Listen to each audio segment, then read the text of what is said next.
இன்றைய புனிதர் அறிவோம். பிப்ரவரி 18. புனித சிமியோன். தள்ளாத வயதிலும் தளராத உள்ளத்துடன் அனைத்து சித்திரவதைகளையும் ஆண்டவரின் அதிமிகு மகிமைக்காக ஏற்று இயேசுவை போல சிலுவையில் அறையப்பட்டு கொல்லப்பட்டவர்தான் சிமியோன். இவர் இயேசுவின் வளர்ப்பு தந்தை புனித யோசேப்பினுடைய தம்பி கிளேயோப்பாவுக்கும் அன்னை மரியாவின் சகோதரிக்கும் மகனாக பிறந்தவர். புனித மார்க் நற்செய்தியில் ஆண்டவர் இயேசுவின் சகோதரர் என்று குறிப்பிடுவது இவரை பற்றிதான். இயேசு விண்ணகம் சென்ற பிறகு தூய ஆவியை அனுப்பிய போது திருத்தூதர்களுடன் இயேசுவின் சீடர் என்ற முறையில் உடன் இருந்தவர். திருத்தூதர்கள் ஒருவரான சின்ன யாக்கோபுவின் உடன் பிறந்த சகோதரர் சிமியோன். சின்ன யாக்கோபு திருத்தூதர்களால் கொடூரமான முறையில் கொலை செய்யப்பட்டதை அறிந்து கொதித்தெழுந்த சிமியோன் அவர்களது இந்த தீச்செயலை தீவிரமாக விமர்சித்தார். சின்ன யாக்கோபுவிற்கு பிறகு எருசலேமின் ஆயராக சிமியோனையே திருத்தூதர்கள் ஒருமனதாக தேர்வு செய்தார்கள். ரோமையர்களுக்கு எதிராக யூதர்கள் திரண்டபோது 66ஆம் ஆண்டு பாலஸ்தீனாவில் உள்நாட்டு கலவரம் வெடித்தது.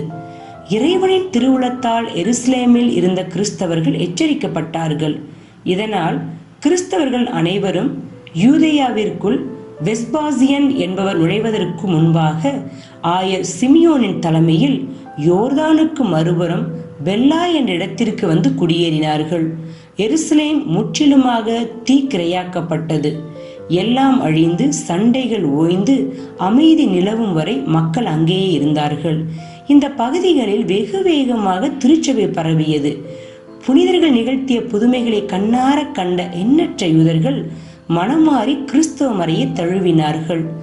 வெஸ்பாசியன் மற்றும் தொமீசியன் இருவரும் தாவீதின் பரம்பரையை சேர்ந்த அனைவரையும் கொன்றளிக்கும் வெறியுடன் களம் இறங்கினார்கள். இவர்களின் கொலைவெறி பார்வையிலிருந்து சிமியோன் தப்பி மறைவாக வாழ்ந்தார்.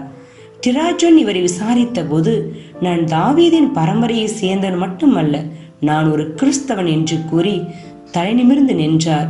இதனால் கோபமுற்ற டிராஜன் சிமியோனை கைது செய்து ரோமை ஆளுநர் அட்டிகஸ் முன் கொண்டு வந்து நிறுத்தினார். விசாரணைக்கு பிறகு சிமியோனுக்கு மரண தண்டனை விதித்து தீர்ப்பளித்தார்கள். ஏராளமான சித்திரவதைகளை ஆண்டவரின் அதிமிகு மகிமைக்காக சிமியோன் ஏற்றுக்கொண்டார். இவருடைய உறுதியையும் தளராத உள்ளத்தையும் கண்ட ஆளுநர் அட்டிகஸ் ஆச்சரியமடைந்தான். 112ஆம் ஆண்டு தனது 120வது வயதில் சிமியோன் சிலுவையில் அறைந்து கொல்லப்பட்டார்.